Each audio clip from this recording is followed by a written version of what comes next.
안녕하세요, 여러분.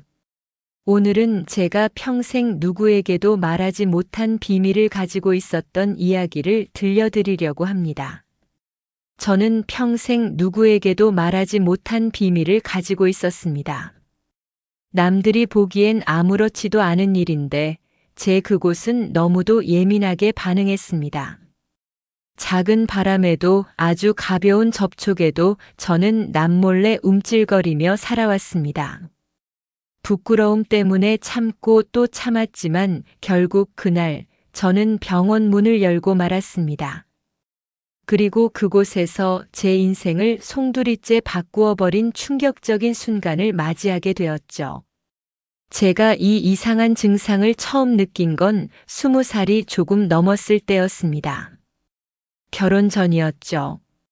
처음엔 단순히 제가 예민한 성격이라고만 생각했어요.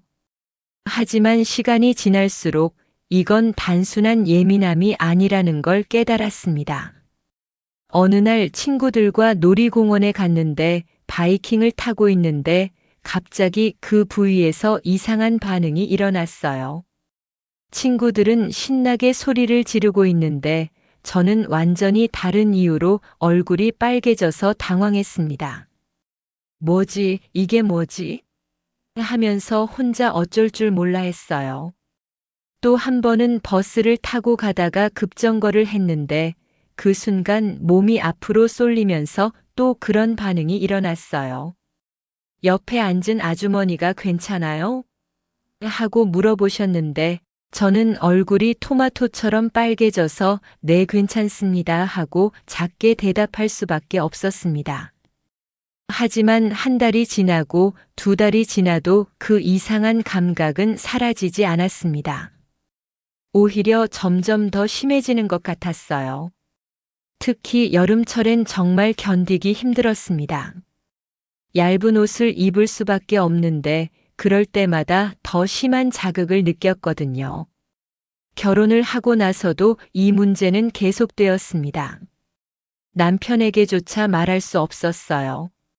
어떻게 설명해야 할지도 모르겠고 무엇보다 얼굴이 빨개질 정도로 부끄러웠습니다. 특히 기억에 남는 건 신혼여행 때였어요. 비행기에서 난기류를 만났는데 갑자기 몸이 덜컹거리면서 또 그런 반응이 일어난 거예요. 남편은 제가 비행기를 무서워해서 그런 줄 알고 손을 잡아줬는데 저는 완전히 다른 이유로 얼굴이 사과처럼 빨개져서 창밖만 바라봤습니다. 어떻게 이런 상황에서도 이런 일이 일어나지? 하면서 혼자 당황했어요. 시간이 흘러 아이를 낳고 기르면서도 이 증상은 저를 괴롭혔습니다. 아이들과 놀이터에서 놀다가 미끄럼틀을 타게 됐는데 그 진동 때문에 또 이상한 반응이 일어났어요. 다른 엄마들 앞에서 갑자기 얼굴이 새빨개져서 저는 높은 곳을 무서워해서요 하고 어색하게 웃으며 둘러댔습니다. 한 번은 마트에서 장을 보다가 카트가 바닥에 작은 턱에 걸려서 덜컹했는데 그 순간 또 그런 일이 일어났어요. 너무 놀라서 어머 하고 소리를 냈더니 옆에 있던 아주머니가 뭔가 떨어뜨리셨어요? 하고 물어보시더라고요. 저는 얼굴이 빨개진 채로 아니에요. 괜찮아요. 하고 급하게 그 자리를 피했습니다. 아이들이 자라고 저도 중년이 되어가면서 이 문제는 더욱 복잡해졌습니다. 갱년기가 시작되면서 호르몬 변화도 있었고 그 와중에 이 민감함은 오히려 더 심해진 것 같았어요. 이제는 옷을 입는 것조차 조심스러웠습니다. 특정 소재의 옷은 아예 입을 수가 없었어요. 가끔 친구들과 이런저런 이야기를 나눌 때면 다른 사람들은 이런 걸 경험해 본 적이 있는지 궁금했습니다. 하지만 차마 물어볼 용기가 나지 않았어요. 혹시 저만 이상한 거라면 어떡하나 하는 두려움이 컸거든요. 그런데 어느 날 정말 견딜 수 없는 일이 일어났습니다. 평소보다 훨씬 심한 반응이 나타난 거예요. 그날 아침 평소처럼 옷을 갈아입는데 갑자기 그 부위에서 번개가 치는 것 같은 강한 자극을 느꼈습니다. 너무 놀라서 비명을 지를 뻔했어요. 그 순간 저는 깨달았습니다. 이건 더 이상 참고 넘어갈 문제가 아니라는 걸요. 평생 숨겨왔던 이 비밀을 이제는 누군가에게 털어놓아야 한다는 걸 말이에요. 병원에 가기로 결심하기까지는 또 며칠이 걸렸습니다. 매일 아침 일어나서 오늘은 병원에 가야지 하고 다짐했지만 막상 전화를 걸려고 하면 손이 떨렸어요. 어떻게 설명해야 할지 도무지 모르겠더라고요. 선생님, 제가 거기가 너무 민감해서요. 이런 식으로 말할 수는 없잖아요. 그냥 생각만 해도 얼굴이 빨개졌습니다. 드디어 용기를 내서 산부인과에 전화를 걸었을 때 접수하시는 분이 어떤 증상 때문에 오시나요? 하고 물으시더라고요. 저는 그 순간 머릿속이 하얘졌어요. 그냥 정기검진 때문에요. 결국 이렇게 둘러댔습니다. 정작 가장 중요한 이유는 말하지 못한 채로요. 병원에 도착해서 대기실에 앉아 있는 동안 제 마음은 천갈래 만갈래로 찢어지는 것 같았습니다. 주위에 앉아 있는 다른 여성분들을 보면서 저분들은 다 어떤 이유로 오셨을까 하는 생각이 들었어요. 혹시 저와 같은 고민을 가진 분이 있을까 싶기도 하고요. 제 차례가 되어 진료실 문을 열고 들어갈 때 심장이 터질 것 같았습니다. 의사 선생님은 중년의 여의사분이셨는데 다행히 따뜻한 미소로 맞아주셨어요. 어떤 불편함이 있으신가요? 선생님의 부드러운 질문에 저는 한참을 머뭇거렸습니다. 입술을 몇 번이나 달싹거렸지만 말이 나오지 않았어요. 혹시 말씀하기 어려우신 증상인가요? 선생님이 제 마음을 읽으신 듯 물어보셨습니다. 저는 고개를 끄덕였어요. 괜찮습니다. 천천히 말씀해 보세요. 여기서는 어떤 이야기든 자유롭게 하셔도 돼요. 그제서야 저는 조금씩 입을 열기 시작했습니다. 선생님, 저는 그 부위가 너무 민감해서 말을 하는 도중에도 얼굴이 빨개지는 걸 느꼈어요. 선생님은 진지하게 들어주시면서 몇 가지 질문을 더 하셨습니다. 언제부터 그랬는지, 어떤 상황에서 더 심한지, 다른 증상은 없는지 등등요. 검진을 해봐야 정확한 원인을 알 수 있을 것 같습니다. 괜찮으시겠어요? 제 마음속으론 이제 와서 물러설 수는 없다는 생각이 들었어요.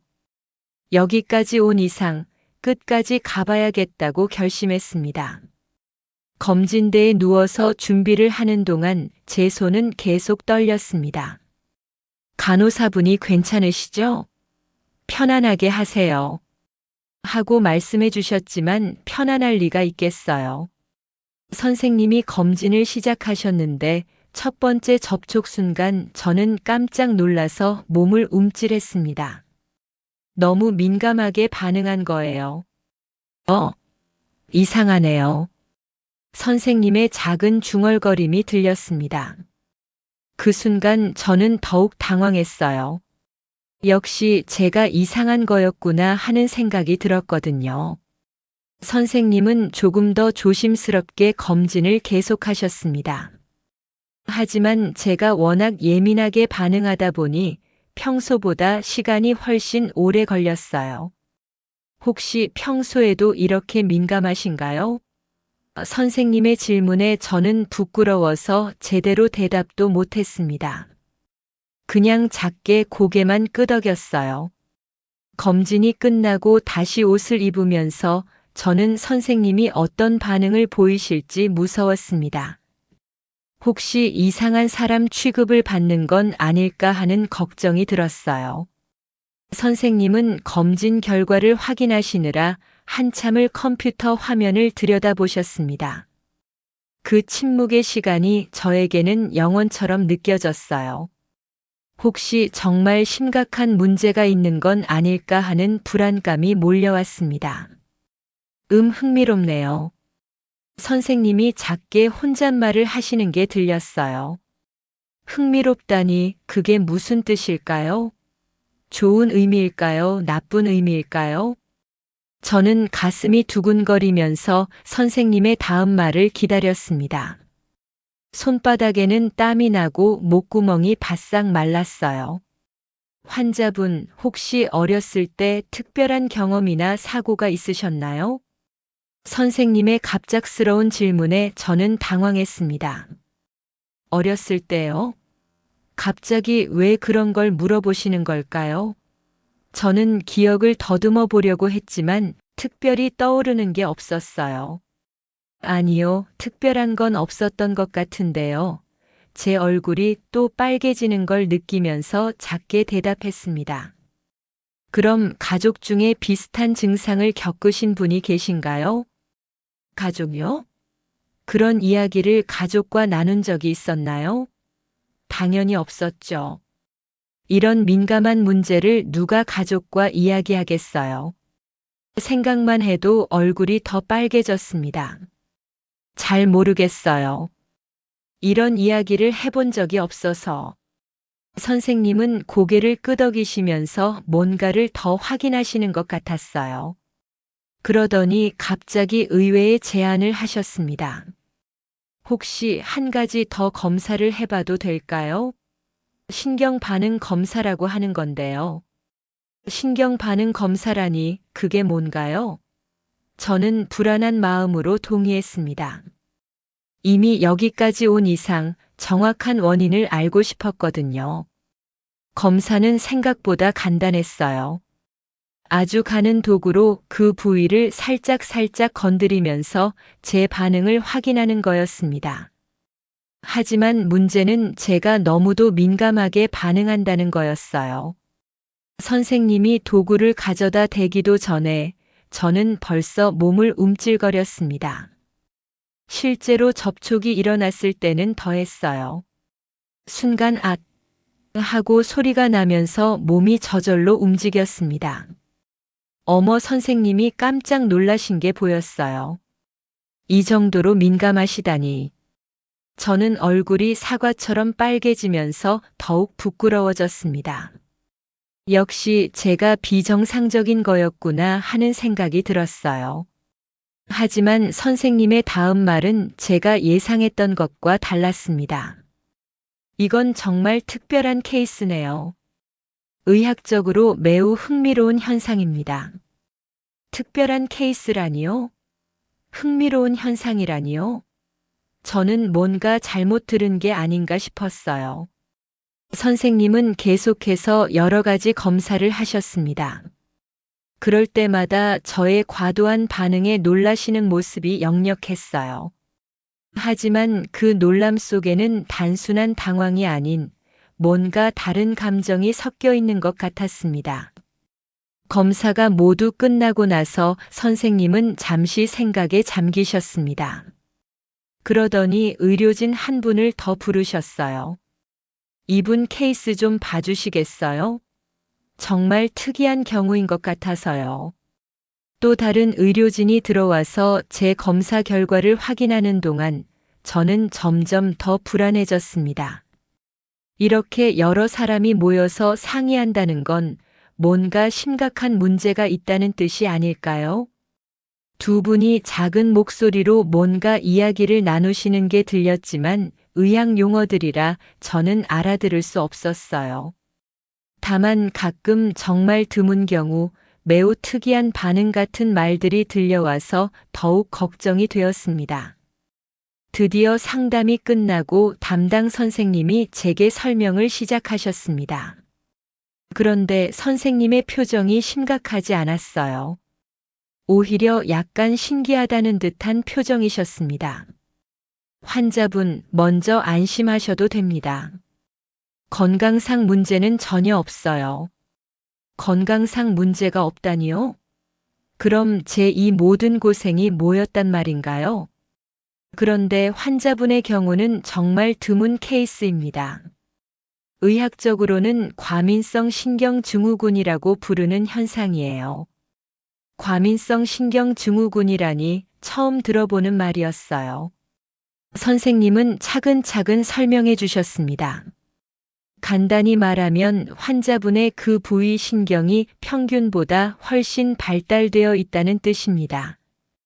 마치 음악가들이 절대 음감을 가지고 있는 것처럼 환자분은 그 부분 촉각에 대한 절대 감각을 가지고 계신 거예요. 절대 감각이라니요?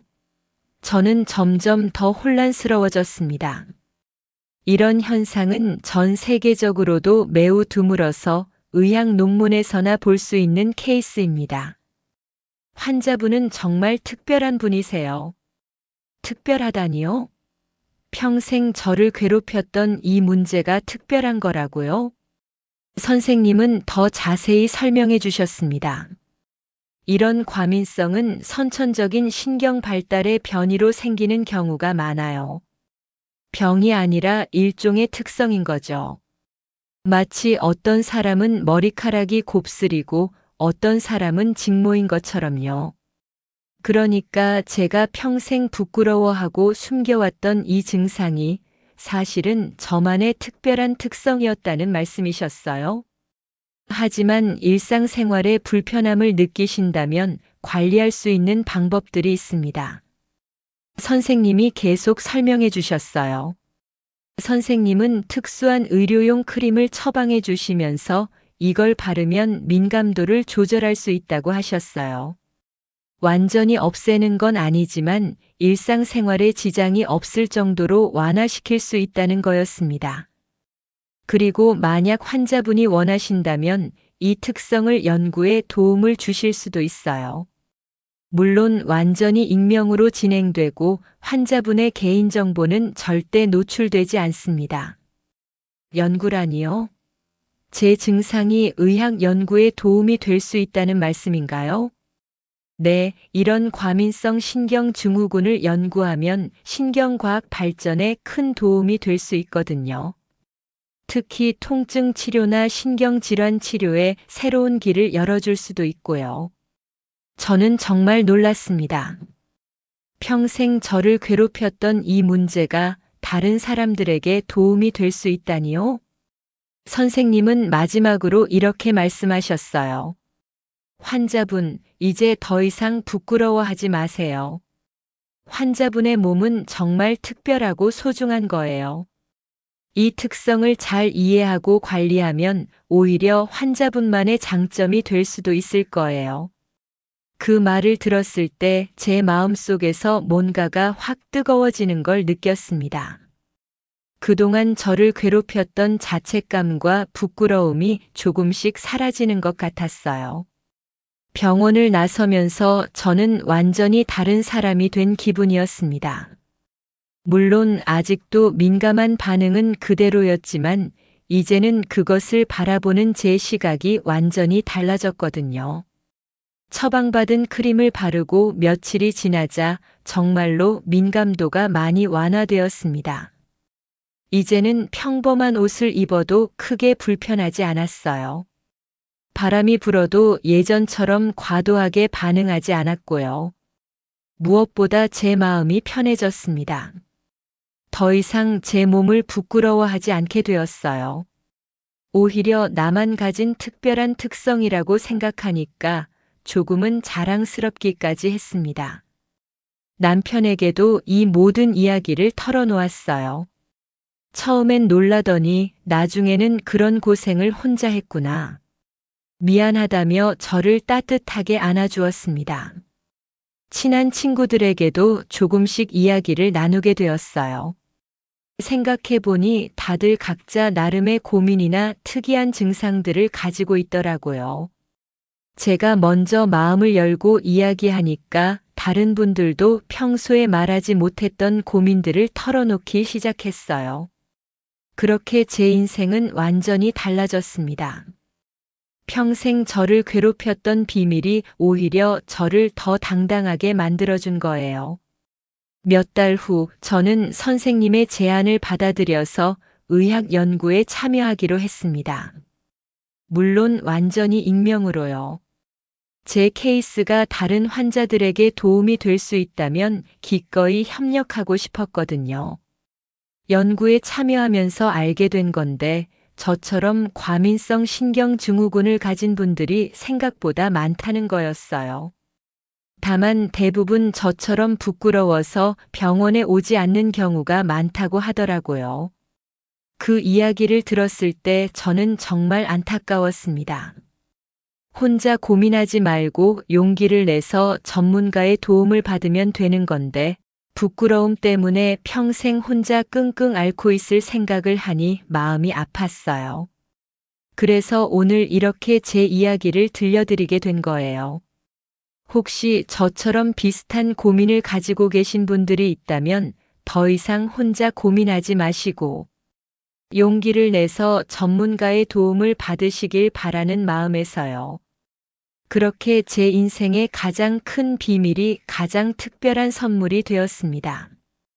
요즘은 이 특성 덕분에 재미있는 일들도 생겨요. 예를 들어 마사지를 받으러 가면 마사지사분이 어머, 이렇게 민감하신 분은 처음이에요. 하고 놀라시거든요.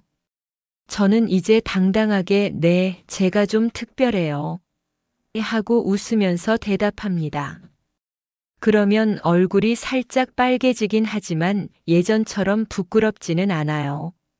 지난번에는 병원에서 정기 검진을 받는데 새로 오신 젊은 간호사분이 제 케이스를 보고 와, 정말 신기하다 하고 감탄하시더라고요. 그러면서 선배들한테 들어봤는데 정말 드문 케이스라면서요? 하고 말씀하시는데 저는 어깨가 으쓱해지더라고요. 마치 연예인이 된 기분이었어요. 한 번은 연구에 참여하러 대학병원에 갔는데 의과 대학생들이 저를 구경하러 왔어요. 물론 허락을 받고 온 거였지만 그 학생들이 저를 보면서 우와, 이게 그 유명한 케이스구나 하고 수군거리는 걸 들었을 때는 정말 웃겼어요. 유명한 케이스라니. 저도 이제 의학계의 셀럽이 된 기분이었습니다. 심지어 어느 날은 길을 걷다가 작은 돌에 발이 걸려서 비틀거렸는데 그 순간 또 그런 반응이 일어났어요. 옆에서 보던 할머니 한 분이 어머, 괜찮아요? 하고 물어보시길래 저는 빨개진 얼굴로 네, 저는 좀 특별해서요. 하고 대답했더니 그 할머니가 특별하긴 요즘 젊은 사람들 참 재미있네. 하고 웃으시더라고요. 이제는 제 특성을 숨기지 않아요. 오히려 자랑스럽게 생각합니다. 전 세계에서 몇 안 되는 특별한 사람 중 한 명이니까요. 물론 가끔 예상치 못한 상황에서 얼굴이 빨개질 때는 있지만 그것도 이제는 제 매력 중 하나라고 생각해요. 여러분, 부끄러운 비밀도 용기 있는 고백이 될 수 있습니다. 그리고 때로는 그 비밀이 여러분만의 특별한 선물일 수도 있어요. 끝까지 들어주셔서 감사합니다. 구독, 좋아요, 알림 설정 부탁드립니다.